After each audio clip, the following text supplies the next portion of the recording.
Okay, so what had happened is, apparently I tightened this down too tight, and it broke right there.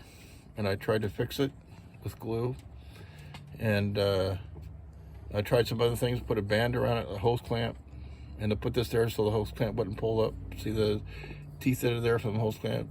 But it didn't work. It still came apart. So then maybe it's because I didn't let it cure enough or whatever. So I ended up getting a new piece, and it was difficult to find it. But I was finally able to find it thanks to Plum Street Auto in Olympia.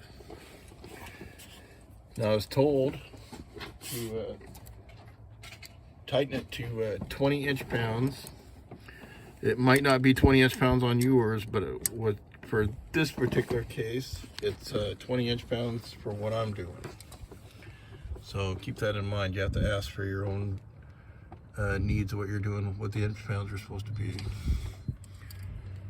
So here we go. See, it says 20 inch-pounds right there. And then we do the other bolt. Right there. So it's 20 inch-pounds for me, but it might not be 20 inch-pounds for you. So you have to get your own spec.